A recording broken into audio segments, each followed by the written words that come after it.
Welcome to the Mama's Fit YouTube channel. In this video, we're going to be breaking down how to choose the right size birth ball for you because we get asked this question all the time and we're going to break it down in this video.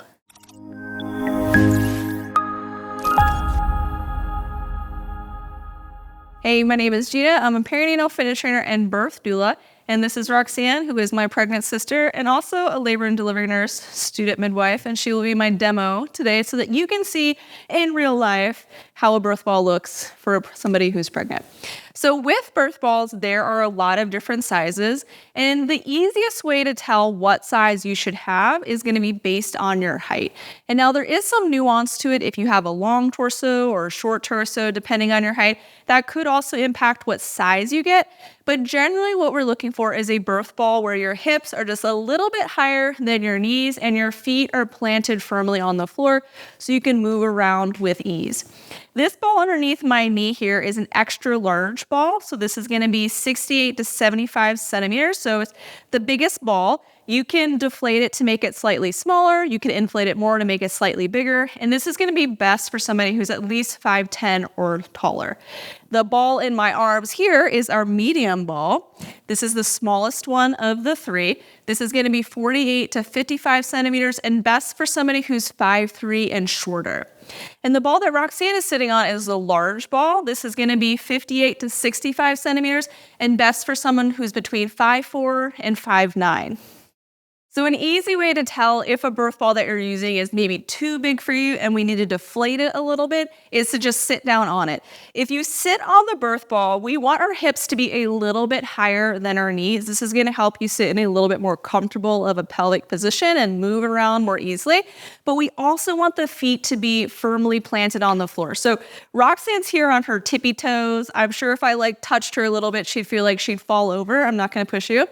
And so this ball is a little bit too big for her. And so our options could be to deflate it a little bit to the point where her feet are more firmly planted or get a slightly smaller ball.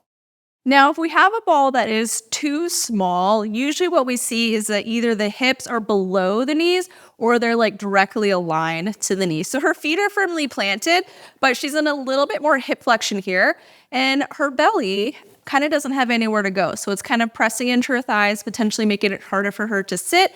It could also adjust the way that she positions her pelvis and makes it a little bit harder to move around because she doesn't have quite as much mobility. So this ball is a little bit too small. If you have a ball that's deflated and it looks like this, you could add more air to bring the hips up a little bit more, or we need to go to a bigger size. Now, this is the large size. So Roxanne is 5'6¼ I'm only 5'6", so she's just a little bit taller than me. Good for you. But with this ball, you can see that her knees are slightly lower than her hips. Her feet are firmly planted on the floor. She has plenty of space for her belly, and she's able to freely move around. And so with the hips slightly higher, it's going to be much easier to change your positions, to sway the hips, and it's just going to be a lot more comfortable for you. The other thing that matters is we don't only sit on birth balls, we also labor with them in different ways. And so if the ball is way too big, it could make tabletop positions or all fours laboring positions really uncomfortable. Or if the ball is too small, it can also make those positions uncomfortable. So the ball that's too big can incline you way too much, and the ball that's too small is kind of making you do a mini inversion as you lean onto it. So you can see with this ball that is definitely way too small for Roxanne. It's going to be a little bit more uncomfortable for her if she was laboring like this. Her head is aligned with her hips or maybe even a little bit lower. And so it's not going to be the most comfortable labor position. So again, if this ball was deflated, an option would be to inflate it a little bit more, or we need to come to a bigger size. Now, the good news is most hospitals will have multiple size birth balls and multiple size peanut balls. So if the one that you have in your room is way too big for you or way too small, you can always ask your nurse for a different size.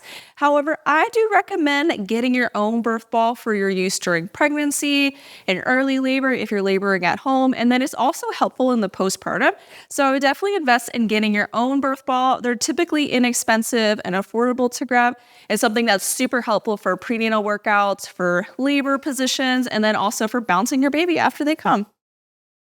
Thanks so much for watching this video, and I hope that it was helpful for you to figure out what size birth ball should you get. And remember, if your torso is a little bit longer or shorter, it could impact what size you need to get as well. So if you have longer legs compared to your torso, you may want to get a bigger ball, but if your legs are shorter than your torso, you may want to get a smaller ball. If you want to check out these balls, they're our personal fave right now. We'll link them down below. And you can learn more on ways on how to labor with birth balls with your partner, labor comfort measures, and all of the things birth in our online childbirth education course. You can check it down in the notes below and use code YouTube10 to get 10% off any of our online offerings.